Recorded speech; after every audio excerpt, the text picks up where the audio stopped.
I love it when the Greek freak turns into the Greek philosopher. Respectfully, nah.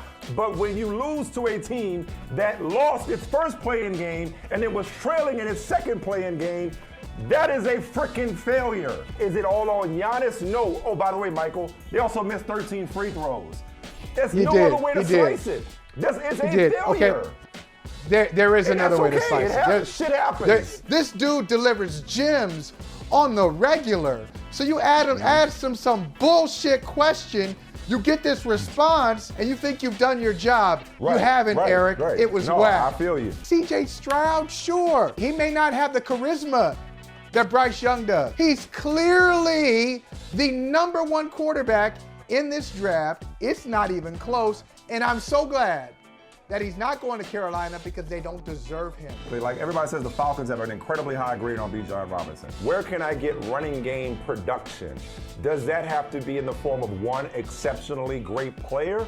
Or can I get that production, which most teams seem to be doing, by way of committee? This is why I won significantly more Madden championships than Michael Smith. You know, for the last few months, there's been a lot of he say, she say, a lot of nail biting, a lot of head scratching going on. But for the next 5 years, it's a lot of flock going on. Let's go, baby. Let's go, man. Can't wait to get there. Can't wait to be there. Can't wait to light up M&T for the next 5 years, man. Let's get it. The way that we feel about Lamar, it's the market plus. You know, if that makes sense. Like, we've seen Lamar. We've won lots of games with Lamar. We're around him all the time. And we do feel that he's the best quarterback in the NFL. And I think this contract reflects that. So the deal got done after we got done yesterday. And that's a big reason why I felt like nothing changed. Actually, they only added to it. I felt like the Ravens won night one, round one of the NFL draft before it even got started. Because A, contrary to a lot of speculation, they didn't end up trading their franchise quarterback. B, or A2, they kept their quarterback happy for the next 5 years by making him the highest paid player in NFL history, although in all likelihood temporarily. And C, they went and got said quarterback yet another weapon in the passing game in the form of Boston College's Zay Flowers, who some considered the best receiver in this class. And add him to the recent signing of Odell Beckham, as well as if you want to throw Nelson Aguilar in there, along with some of the holdovers that they have. And we'll see what else the Ravens have in store for the draft. What I have in store for you, and I know there's a told you so coming from me later, so I'm going to get mine out first. I seem to remember somebody saying, hey, man, you know, we give a little too much praise to the Ravens. You know, we give too much love to the Ravens. This is why I said there were no bad guys in this negotiation, that it was business and never personal, that it was never too far gone, that it was always a deal to get done, thanks in part to Jalen Hurts getting his deal done. But like all's well that ends well, the Ravens get the deal done for all the hue and cry and gnashing of teeth about, oh, the Ravens are doing Lamar Jackson dirty, or Lamar Jackson needs an agent, and he dropping the bag, and he fumbling the bag, and the Ravens are cheap, and yet they got the deal done. They got the deal done. He's got another receiver. Ravens doing what the Ravens tend to do. And furthermore, before I pass it to you, Michael, I'll just go ahead and set the table like this. Who nailed it in the first round besides the Ravens? Just call me Morris Day in the Time because I'm doing the bird today, Michael. The Ravens, okay. The Eagles did what the Eagles always do.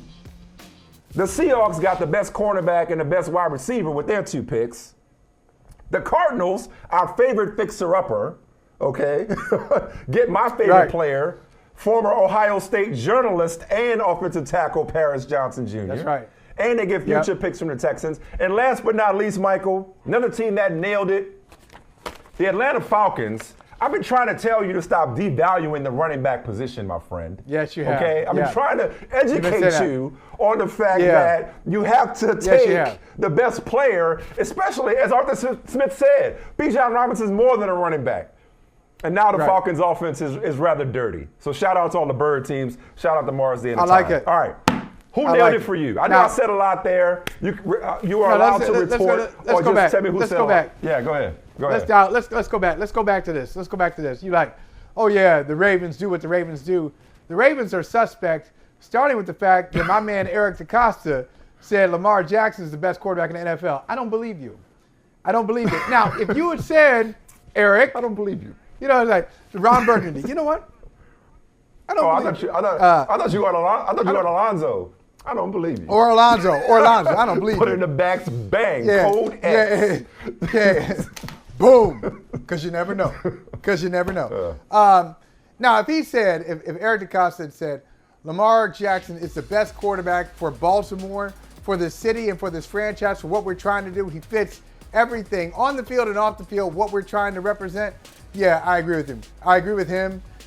And I agree with that sentiment because Lamar Jackson does belong in Baltimore. I'm glad to see that it worked out, that he's getting not a fully guaranteed contract, but a contract very similar to Jalen Hurts. His deal just slightly better, total value $5 million if you just go with the numbers, and then the guarantees are slightly better than Jalen Hurts' guarantees. But the Ravens still have some questions to answer. We'll see. You did say this. You said this. I'm just quoting you. You said, if you want to throw Nelson Aguilar in there. I knew you were funny. I didn't know you were that funny. Okay, Nelson Aguilar.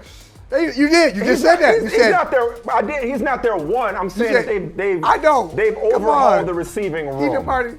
Come on, but if he's a part of the equation, you got work to do. Fine. And Odell Beckham Jr., yes, great name, but Odell has not played in a whole year. The Ravens gave him more money than anybody else would have given him. That's a question mark. That's not even my point. They're trying to take care of their quarterback. That's all I was saying. I'm not saying Odell is 2016 Yeah, they're trying to take care of their quarterback, but there are easier ways to do it.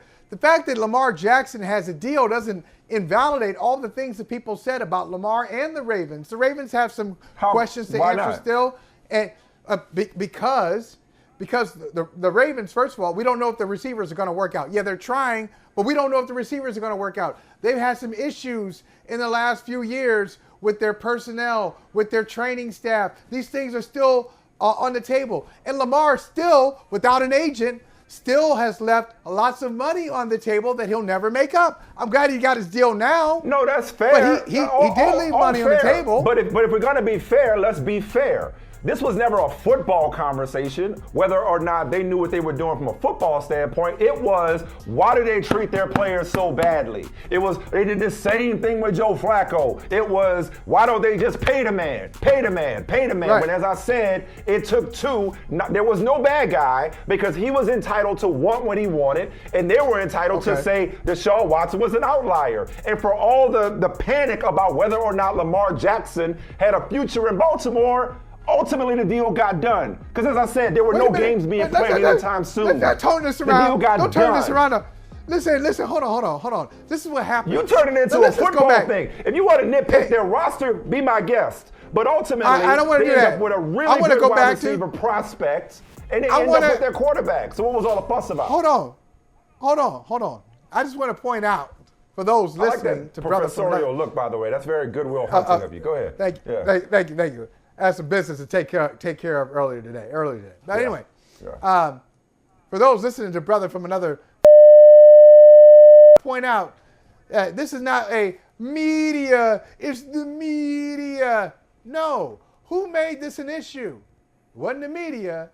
It was Lamar Jackson, who very astutely, the same time his head coach was having a press conference in Arizona, he did. He Lamar Jackson trade. Puts out a tweet. He has to be traded. But I'm talking about you. I'm talking about you. You were the one that said, no. This ain't about the media. This ain't about Lamar. This is about me and you. Right. And you know how highly I regard that organization. And Lamar Jackson and had a problem others with them. Came on this show every single day telling me how effed up the Ravens were for not giving Lamar Jackson what he wanted. And guess who agreed with me? Guess who agreed with me? Oh. Lamar Jackson. Lamar Jackson, who tweeted. Did he? No. Clearly, he Mr.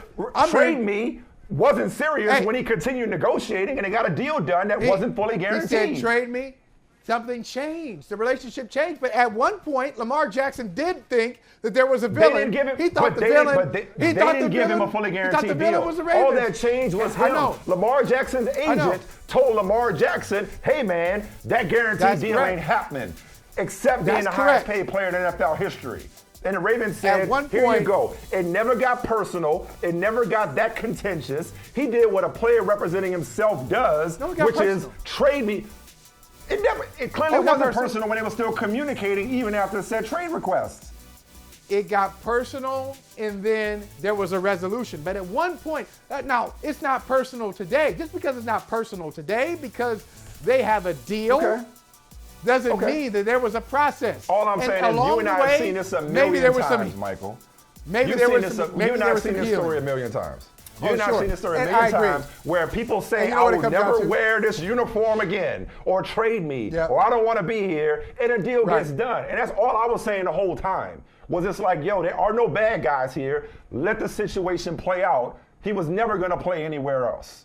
He was never going anywhere else. We have seen the situation. Because nobody else wanted to get him or wanted to give up what it was going to take to get him financially or draft capital-wise. B, the Ravens always wanted him back, contrary to popular opinion. But then you add on top of that, okay, you're right, you got contrary me. To his opinion. Well, no, it's not that they didn't want him back. They didn't want him back on his terms. Okay, let's center Lamar. He may have felt some kind of way because they wouldn't come where he wanted them to come. Ultimately, they met in the middle. But you're right. You got me on, Odell Beckham and Nelson Aguilar. I'm not saying that they're the second coming. I'm saying there are efforts on the part of the Ravens, both financially and personnel-wise, to accommodate their franchise quarterback. So, again, showing how it's done. Deal gets done, get a good player in the first round. We'll see what else they do, because that's what the Ravens do. Do you want to highlight any other teams that stood out to you? Like, you want to tell me I was right about the Falcons, and for that matter, the Lions, taking running backs in the top 12. You on here talking I'm not sure about the Lions. running backs. You don't take a running back in the first round. I'm like, Michael, listen, man. Sorry, go ahead. Let me stop. Go ahead. That's what happened. Let me stop. I don't know about our Lions.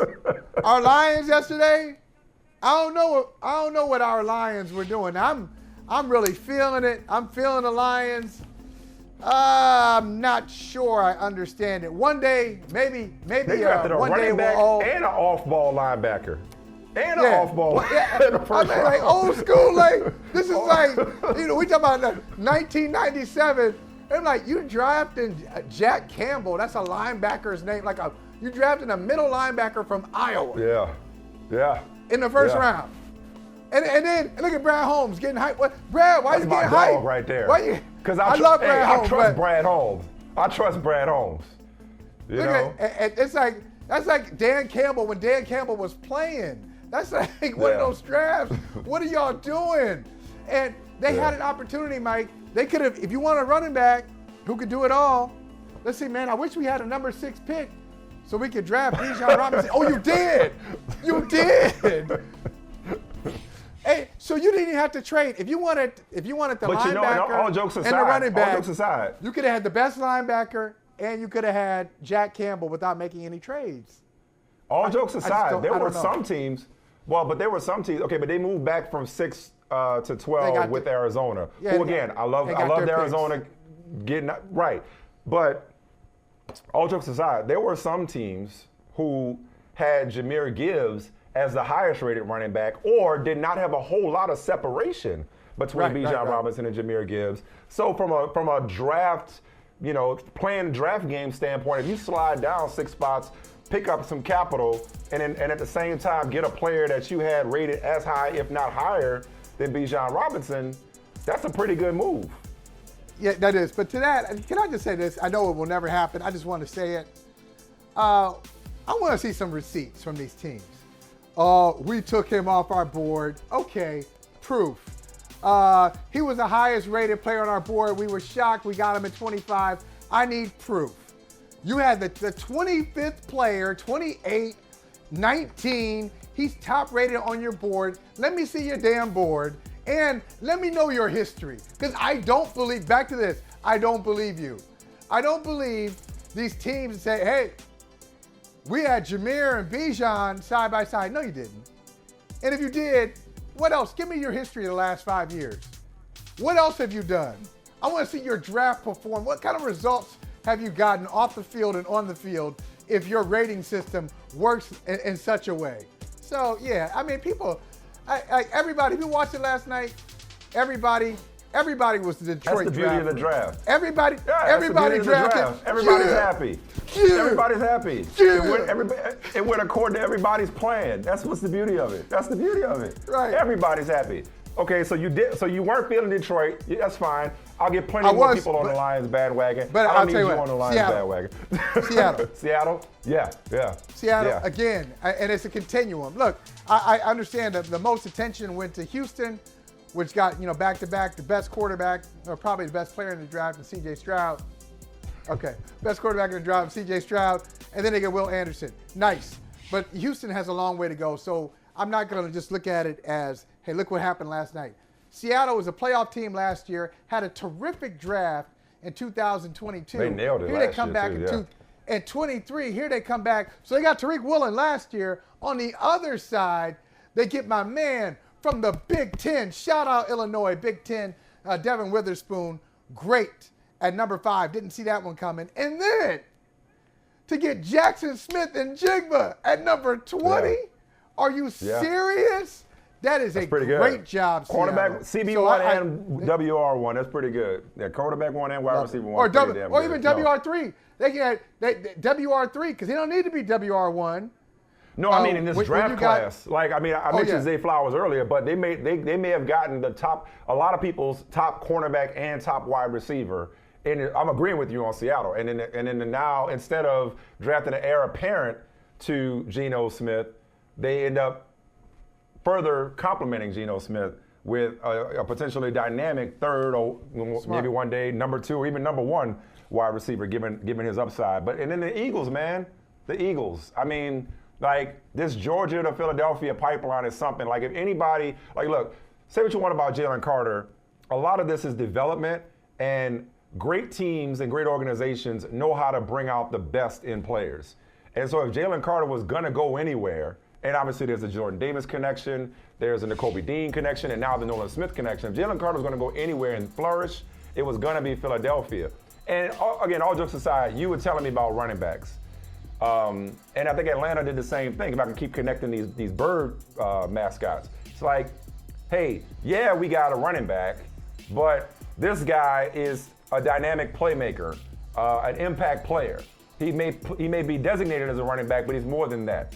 The Eagles are yeah, we got a good pass rush. They lost Hargrove and that sort of thing, but yeah, we got a good pass rush.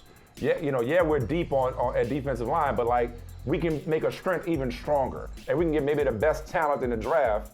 And Nolan Smith, on and off the field, is a tone setter in the truest sense of the word. So I mean, that's how the elite organizations. I'm going back to the Ravens when I say this. Whether it's the Ravens, whether it's the Eagles, whether it's the Seahawks.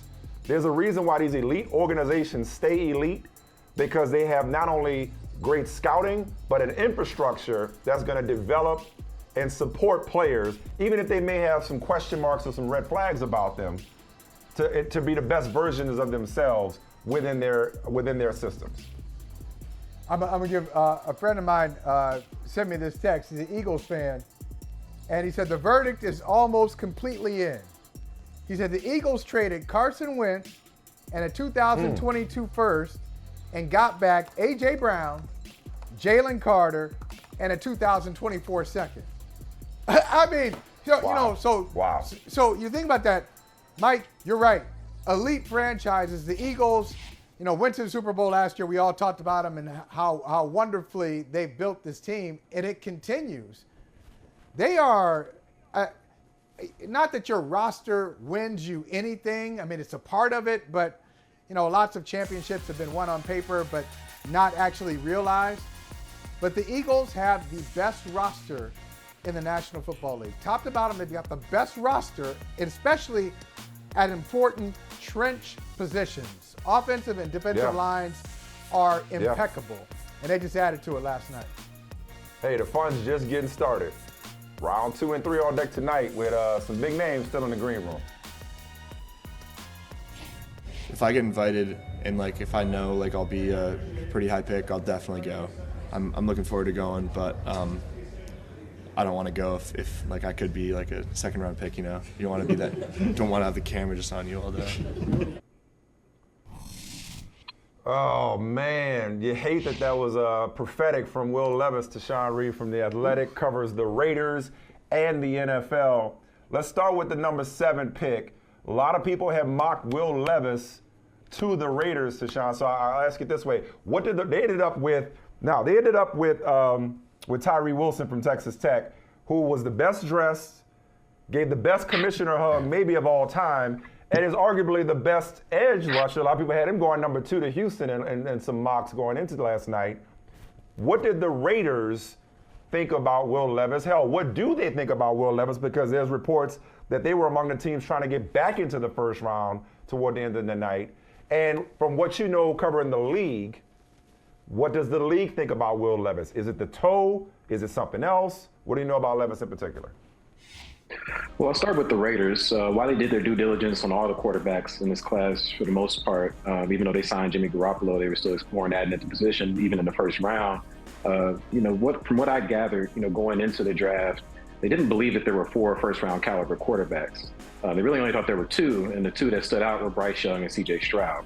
And so even if Anthony Richardson was there at 7, I don't think the Raiders would have ultimately taken him. And Will Levis was never really in the picture for me at 7. We've done tons of mock drafts at The Athletic. I never made the pick taking him there for that reason. I just didn't believe that they were that high on him. Now, does that mean they wouldn't draft him overall? No. They are picking at 38th overall in the second round. At this point, there's a decent chance he could fall to 38. There aren't a ton of teams early in the second round that need a quarterback. Even Hendon Hooker could be an option there at 38. And so I wouldn't completely rule him out, but it was never really a thing in the first round. And it kind of makes sense with the overall league view of him. Obviously, he's still here for a reason. But at the combine, you heard a lot of buzz about Stroud, Young, Richardson, but it didn't seem like anybody really loved Will Levis. They didn't think he was bad necessarily. They like his physical tools. They liked that he played in NFL caliber offenses with some Shanahan influence at Kentucky. They respected that he played through injury last year and didn't have the best supporting cast. But when you take a guy in the first round, you're pretty much tying yourself to him as your guy, and he better pan out. And I just don't think anybody loved him enough. And as we see, he's still on the board in the second round. And so that's proven to be true. So, and that brings me to I want to make another point. I was pissed last night watching. And Will Levis, he's going to be fine in life one way or the other. He doesn't need anybody to feel sorry for him. He doesn't need anybody to come into his rescue. But we've seen over the years, whether it's Geno Smith, whether it's Brady Quinn, whether it's Aaron Rodgers, we've seen a lot of guys be that guy that Will Levis didn't want to be, which is, the camera's on you in the green room as you're waiting, the agonizing wait where you're playing with your phone and your family's consoling you, this, that, and the other. What pissed me off last night, and I would love to see, you talking about receipts, Michael Holley, an explanation of who came up with Will Levis had a 0.% chance of being available at the 20th pick. How the hell do you know? Because clearly, despite all the mocks, the league, Tashan, as you just laid out, didn't feel the same way about Will Levis. And there were enough question marks throughout the process where last night shouldn't be that much of a shock. The only reason there was X% chance, again, how do you calculate such a thing?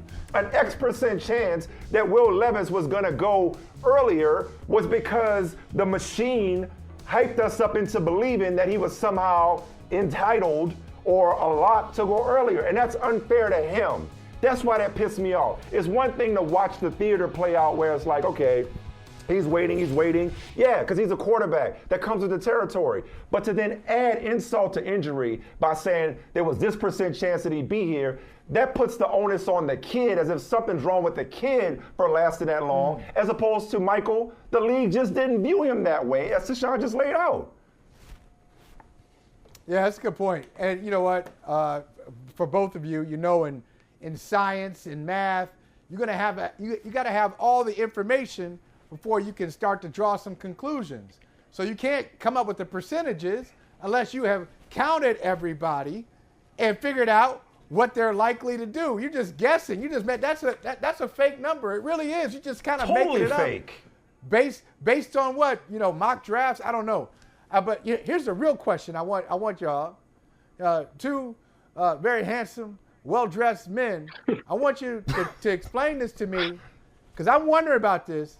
Will Levis planned out his suit for last night. This is my draft day suit. Now he's sitting there, nowhere to go. Yeah. What do you do today? Do you not show up? Do you wear the same suit? Do you accessorize? Can you wear the same? It's a blue suit. That's like the NBA back in the day. Hey, like you packing one suit or two. and listen, as a protest, you come back, you wear the same thing. I'm gonna run it back. I don't care what they say. I think it's what do you something do? he's actually. I don't think he's Tashan, going. what do you do? I don't think he's going to the green room. Go? I heard. I think he's just gonna stay in his hotel room. So at that point, I'm pulling up. I'm in a sweatsuit now. Like, y'all don't take me. Y'all gonna invite me to this room, put me on national TV. I got my family. I got my girl sitting next to me.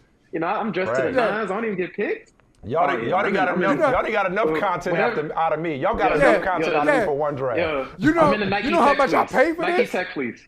Yeah. At this point, I'm in a sweatsuit. I'm kicked back on the couch. I'm like this. Like I'm. Nah, you're not getting me to dress up again. I'm good. No, but real question. We were talking about it earlier. Tashan, Michael, and I talking about some of the picks that we liked. How about you? You looked at this draft. Now you have some time to sit back and reflect on round one. What stood out to you, or what were you excited about? I think you got to give it up to the Texans. You know, I think we came down on them pretty hard once we found out that there were some rumors about them maybe going defense at number 2, passing on a quarterback, which to me, that coupled with them winning in week 18 last year and putting them in a position anyway to where they wouldn't have the number 1 overall pick, that would have been hard to recover from. I don't think Nick Caserio would have a job next year if that's how things played out. And in turn, he comes out with a guy that, in C.J. Stroud, not too long ago, he was getting mocked as the number 1 overall pick. He was the favorite. And he very good chance that he could be the best quarterback in this draft class. And then you trade up to number 3 and get a player who many consider to be the best player, period, in the draft class, Will Anderson. And so you get a potential franchise player on defense and offense. And while they had to give up a lot, you know, in terms of draft capital, they give up a first-round pick next year and addition to some picks this year, they have a ton of draft capital because they traded away Deshaun Watson. And so now you potentially find your replacement to Watson and Stroud. You find a foundational defensive player in Will Anderson. And while the Texans still probably aren't going to be that good next season, you have something that you can build on moving forward with a new, you know, first-year head coach in D'Amico Ryans, who he hasn't been a head coach before, but you know he gets praise from across the league. Everybody thinks he can do this job. So I think they've set themselves up in terms of having a long-term view to be a pretty exciting team one day. So the Raiders, though, again, there was a lot of buzz, going back to that number 2 spot, a lot of buzz about Tyree Wilson maybe being the Texans' pick and not a quarterback at the number 2 spot.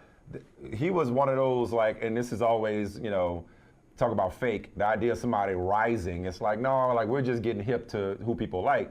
But Tyree Wilson wasn't able to participate in the entirety of the draft process, but a freak. You know, and again, best dressed, best hug, so he's got that going for him. What was the Raiders, because there was also talk about the Raiders maybe going offensive tackle, like a lot of connections to Skoronski out of Northwestern for them. What was the Raiders thinking in Tyree Wilson? What do they love about him, and what do you know about him in terms of your reporting about him as a prospect? Yeah, and I reported yesterday that he was their top-rated edge rusher in the entire class. That's even over Will Anderson. Although that it gets a little easier to say after Will Anderson's already off the board, but I believe they truly thought that. You know, and he fits their scheme. You know, Patrick Graham, their defensive coordinator, he runs that multiple scheme up front. He switches between a 3-4 and a 4-3. And Tyree Wilson is a guy that in college he played interior defensive line. He played traditional defensive end. He lined up as an outside linebacker. And he's a guy that, even though they have Chandler Jones and Max Crosby, they can get all 3 of them on the field together and you know, try to rush the opposing quarterbacks. Obviously, in the division that they're in with Patrick Mahomes, Justin Herbert, even Russell Wilson. I know everybody's burying him, but he's still a good quarterback in my mind. You know, you need guys that can get after the quarterback and create havoc, and they believe that he had the best chance of doing so. They did like other players there. You mentioned the offensive lineman, but also defensive tackle Jalen Carter was still there. I think he, you know, was also somebody that enticed them. But for them, you know, given what happened in 2021 with Henry Ruggs driving under the influence and causing an accident causing a crash, I should say, that killed Tina Tintor, and then Jalen Carter, the nature of his off-the-field issues with speeding being involved and people losing their life. Too soon. I think ultimately that was just something that organizationally wasn't going to get the green light. And so even if they had Jalen Carter above Tyree Wilson, which I think they probably did in terms of as an individual player, Tyree Wilson has a clean bill of health in terms of his off-the-field track record. He's a hard worker. He did have a foot injury last year that prematurely ended his season, but obviously for them to take him at number 7, they feel pretty good about his ability to bounce back. And he said yesterday he'll be ready to go by training camp. And so even if he isn't a starter this year, which he probably won't be behind Jones and Crosby, this is more about the future. By 2024, I would expect for him to be a starter. And it's indicative of their overall plan to build for the future, take their time, and they're realistic about where they're at. Like last year, they went for it. They were trying to compete. This year, they know, all right, like our roster isn't that good. This is going to be a slow build, and Tyree Wilson is a pick that reflects that. That sounds like a perfect spot for a quarterback to sit behind Jimmy G, right? Like it feels like they got. Yeah, but it has to be the right guy, though. You can't just take a quarterback just because one's there. And I just didn't like Will Levis enough to take him at 7. Hendon Hooker, the same thing. They did, reportedly call about trying to trade back into the end of the first round. And so we'll see here, as I said, there's a good chance that Levis and Hooker are still there on the board at 38 when they come up in the second round. And so just because they didn't take a guy in the first round doesn't mean they wouldn't take one in the second round. I mean, the guy that was just the Raiders quarterback for a decade was a second round pick in Derek Carr, and he worked out. I know usually second round quarterbacks don't work out, but hey, Jalen Hurts was just in the Super Bowl last year. What was he? A second round pick. And so you don't have to take a guy in the first round to develop him behind Jimmy G. There you go. I mean, so he took a winding road to get to this point, but he still was a second round pick. He came in the door as a second rounder. Right. So it doesn't mean that these guys are off the draft board. They still might take one. We see Connor Rogers as best players available. That's from Connor's perspective. I'm just wondering about you, Tashan. If you look at these guys, beginning of second round tonight, who's out there that you like the most? Just the player, like, wow, I can't believe this guy's still there. I really like him. Who's that guy? Yeah, I think you got to throw Levis and Hooker in there, but I think the individual player that stands out the most to me is cornerback Joey Porter coming out of Penn State. He's a guy I thought would have gone in the first round. I like his size, his length, his physicality. He doesn't necessarily have high-end speed or athleticism, but I think he's a day one starter as an outside cornerback who could lock down that position for years to come. And for the Raiders, I don't know if you looked at their depth chart lately, they ain't got no cornerbacks. And so if he's there at 38, I think even if a Levis or Hooker or both are there, I would probably consider taking Porter over both of them. The defense is really in rough shape. And I really don't think they need to force it at the quarterback position. Obviously, they gave Jimmy Garoppolo, I mean, you're paying him $25 million a year. You're essentially locked into him for 2 seasons. Why not beef up the defense, let Jimmy G roll out there and maybe try to target the quarterback position later in the draft or put it off for an entire year? T. Reed, thank you, bro. We appreciate it, man. Keep up the great work. Enjoy the rest of the draft, and we will talk to you soon. Appreciate y'all having me. All right, bro. Anytime. Thank you. A lot of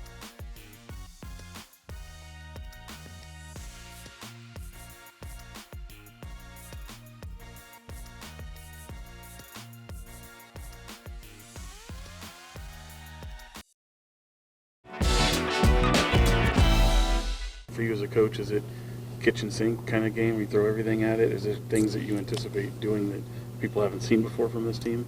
To a certain degree, but you want to be careful too, because, like I said, now if this was game 4 and we were down 0-3 or something like that, then now you throw the kitchen sink and you do stuff like that. But you make some adjustments. You show them where we could be a little bit better, but you have to be careful because you don't want to show them crazy adjustments, because now they can feel or perceive that as you panicking a little bit. In keeping with the athletic theme, Sam Amick from The Athletic is with us now, joining us from the Chase Center. Listen, man, for Michael and I's sake, we need this to at least go 7. Okay? Yes. We already did get out into it. You probably already know who we got to deal with around these parts all the time when the Warriors are winning. We at least need this to go 7. But I mean, you know what? I'll try to get a 2-for-1 here in the interest of time. Do we get a couple of Game 7s in the Western Conference featuring 2 teams that we would love to see in the second round? That'd be a high-profile matchup. But one by one, I'd love to ask you about the Kings' chances of extending this series on the road, and for that matter, following Desmond Bane's guarantee, the Grizzlies' chances of extending their series with the Lakers on the road and getting it back to Game 7. So what do you think? Big night of ball tonight. Gentlemen, I think that resident Warriors supporter, Natalie's going to feel pretty good after tonight if I had to handicap it. I think the Warriors, they feel like they have figured out the Kings and what the operation, what they do from Sabonis on out. I admittedly, you talk about what we want. I mean, I live 20 minutes from Golden One Center. It would be fun to go cover a Game 7, regardless of what happens. I'd be down for that. Part of me does hope that we get to see that. But the Warriors reminding people who they are again and looking like that group is, to me, impressive yet again. On the flip side of that, Lakers, I don't know, man. Like, they're so inconsistent. I think they close out tonight. That's what I would handicap. But Memphis they got that spirit and they got that kind of go ahead and doubt us type energy. And Desmond putting the guarantee down. I don't know what to think. Lakers better do it tonight, though, because LeBron at his age, AD with everything he always deals with, one day off in between, going back to that type of environment would be brutal. So, but I think we're talking Lakers and Warriors win tonight. All right, you said the Warriors have figured out what the Kings do. What's the number one thing you think they have mastered that maybe they didn't have in games 1 and 2? I mean, Sabonis, the first 2 games, the Kings' defense was shockingly good for a team that was terrible defensively for most of the regular season. So that jumps to mind. But I think offensively, guys, like, I had Domantas Sabonis 5th in MVP this year, and I'm not alone. There's a lot of votes that are coming his way for that. And now in this series, the question is, wait a minute, he's not in this series. He's not even number 1 on his team. But Kevon Looney and Draymond Green, what they've done defensively, if you handicap the entire league and said, let me pinpoint a couple bigs who can guard Sabonis as well as anybody, those 2 guys would probably be in your top 5, maybe top 3. They've been incredible cutting off his passing lanes in terms of like being physical down low. And he's just not playing all that well. And if you take him away from what the Kings do, they're not going to win a 7-game series. Switching conferences, we talked about how sexy a Lakers-Warriors conference semifinal would be in the West. Heat Knicks doesn't get much more nostalgic than that. And now we finally, sorry, Miss Jackson, as the Celtics said, we finally have Sixers-Celtics matching up in Eastern Conference on the other side of the bracket. Is that, with all due respect to Jimmy Butler, who I've said is the player, if I got a game to win that matters, I want Jimmy Butler over anybody. With all due respect to Jimmy Butler, to the Knicks and how they've looked so far in these playoffs, is Celtics-Sixers the de facto conference finals in the East? It feels that way, but man, it's a hell of a sideshow that we're all going to enjoy to have Jimmy and the shocking the world and being something to watch as well. But if you got to pick between the two, absolutely. I mean, the Celtics don't look like a team that is hell-bent on dominating their way through the postseason to right the wrong of last year. You know, we've had teams that when they lose in the finals, the Spurs some years ago, when they lost to the Heat, they were kind of on a mission. The Celtics are not giving that energy. They had to fight to get through the Hawks. And the point there is that against Philly, which did take care of business against the Nets, and with Joel Embiid having extra time to get healthy with what he's dealing with, I think it's squaring up to be a fun one, to be a really good one. And it is obviously crazy that in the East, where we thought that the elites were going to have an easy time early on, that Philly's the only one. So right now, I feel like, you know, they might have the edge there. Mike, that graphic that we just showed, Mike, you probably already know this, but this blew my mind.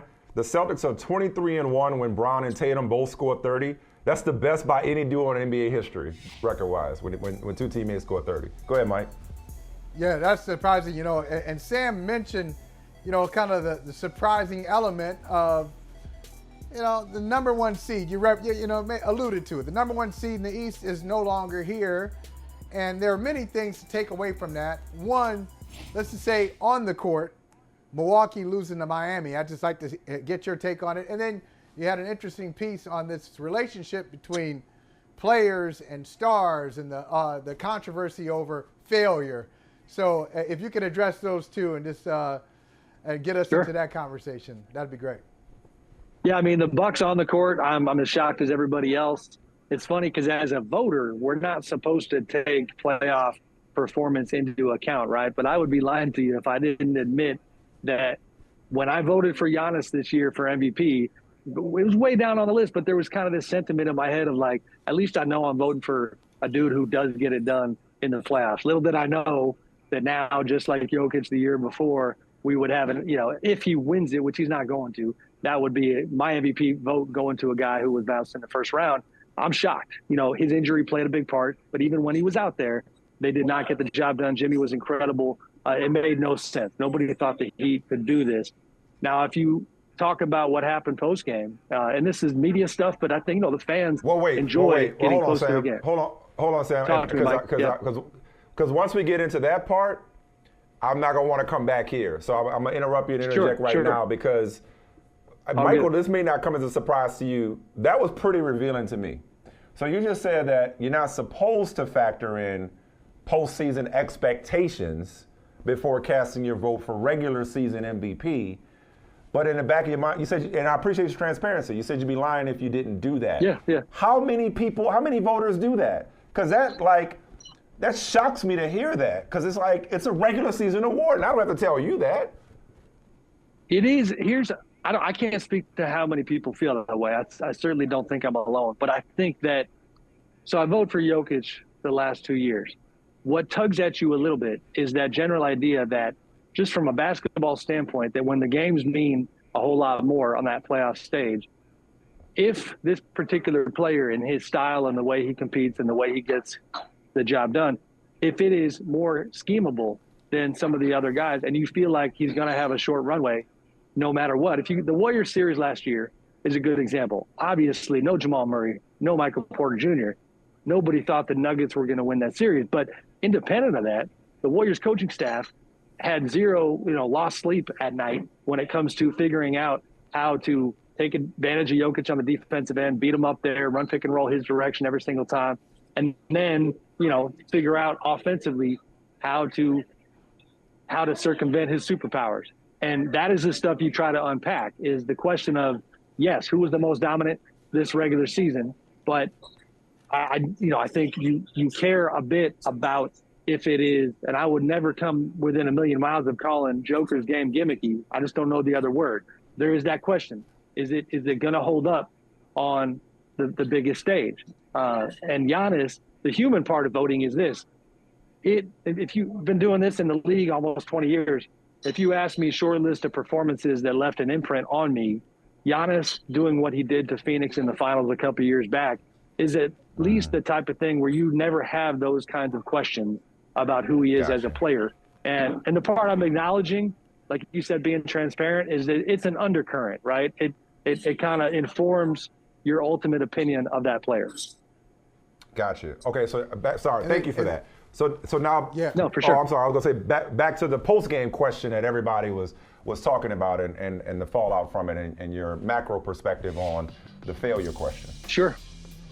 Yeah, the discussion to me, it's funny, guys. I didn't take much philosophy in college. I do remember in Philosophy 101 that there's not a right answer, right? Like it's a discussion, and that's kind of where I see this discussion. The rings culture, that whole all or nothing idea that if a guy wins a chip, then he's the best, and if he doesn't, he's a failure. It's a discussion. I like Giannis's point of view, and on the media side, our guy who covers the Bucks and has for quite some time, Eric Name. I thought asked a good binary question. Now, it was close-ended. That journalism-wise, you try to go open-ended with questions, but it was binary, which means that he knows Giannis' personality well enough to know that while he might get a little irritated by that question, it would compel him to be honest. And that's what he did. And then you got to understand the way that Giannis saw this fascinating question. So he knew 100%. You think he purposely asked it that way because he knew how Giannis would respond? He's covered Giannis since 2015. Now, a quick funny story, if we have time, that I didn't write this in the column, but I think Eric would be fine with me sharing. In Giannis's comment, he was personalizing it with Eric, and he says, Eric, do you try to get a promotion every year? Isn't that the goal? I laughed when I saw that comment because the summer after the Bucks won the title, I saw Giannis at Summer League in Vegas, and Giannis and I and Eric, this reporter, had actually done a lot of different conversations where we've been around each other a lot in the finals. So I see Giannis at Summer League, and I was just kind of playing with him a little bit. I was like, Giannis, you hear about the biggest free agent pickup of the summer? And he looks at me a little confused, like, what are you talking about? And I said, Eric Name, Bucks beat writer, just got a new contract. Look at this guy, and he kind of smiled like he's got affection for Eric, respects him. Yeah. And Eric, 98% of the year, guys, if you heard the type of stuff he gets into, it's not my style at all. He is asking about pick and roll coverage. He's asking about why are you hedging here? Like, it is hardcore basketball. But in this kind of a moment when they crashed like they did, I think it was fair. And I think the audience has a better understanding of who Giannis is as a person now because of that question, and that is the role that media plays. Interesting. I just don't want to get to a place, Sam, where we say there is no failure in sports. Because that's like sports, failure is integral to sports. It's how you respond and recover from failure. Like, if we don't have failure in sports, we got Michael Jordan had his commercial, right? The MJ commercial back in the day, Yes. Yeah. I respect Giannis' life and worldview. Yeah. I respect his worldview, but I just disagree with it, Yeah, but you know what? But I think I probably do too. Yeah, but it's failure, but it's redeemable. We're not talking about failure that can never be repaired. Right. So I think that maybe that's a disagreement. Right. And my last thought, guys, I feel like Giannis honestly thinks that the premise is that if you call it a failure, like I wrote, like that you wasted the last year of your life. Like, that's not what people are saying. And I do think that's good stuff. That's what he doesn't want to admit to that. Good stuff, Sam. Thank you, brother. All right, guys. Appreciate you. See you next time.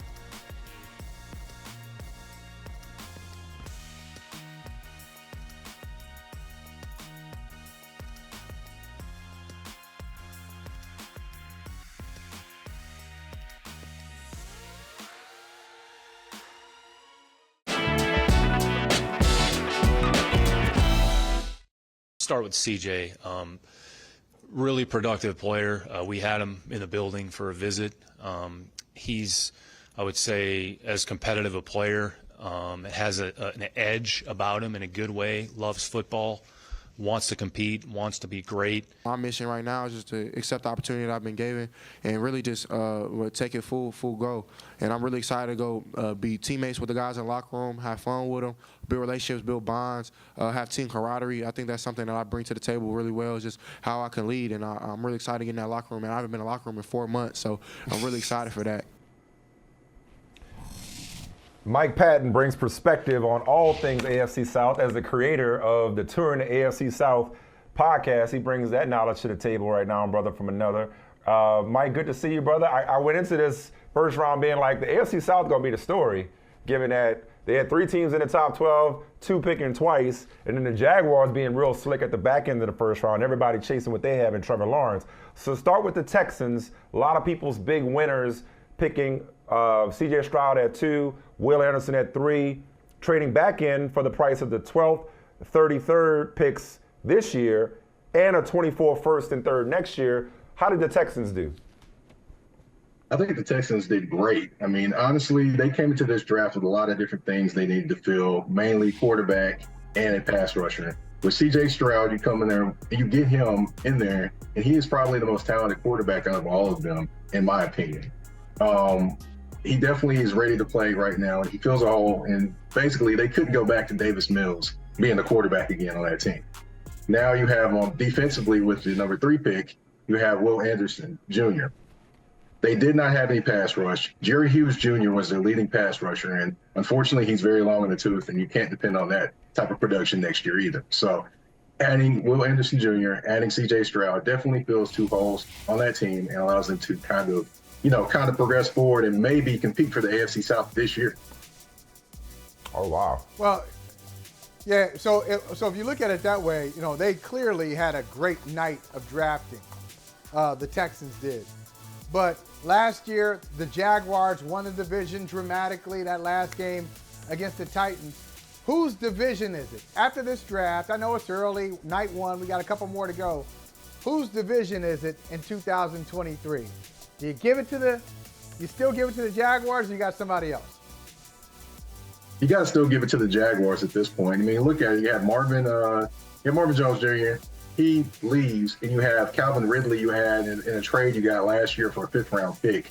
And they're still basically adding to those pieces to the team, and they're the most solid, the most developed team in the division right now. The Titans and the Colts are still trying to find themselves again.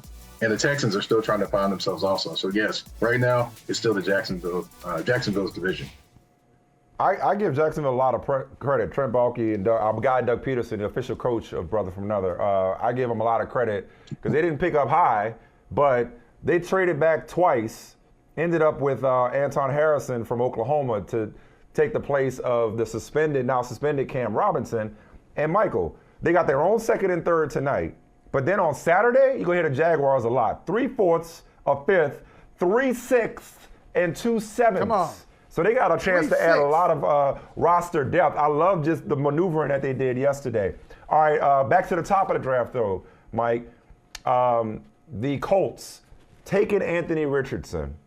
And I get the sense that Indianapolis would prefer to watch him struggle with them than be great somewhere else. Like, I think they were enamored by that ceiling more than they were scared by the floor. What do you think about the Colts bringing in Anthony Richardson, who a lot of people think just needs more experience and more seasoning?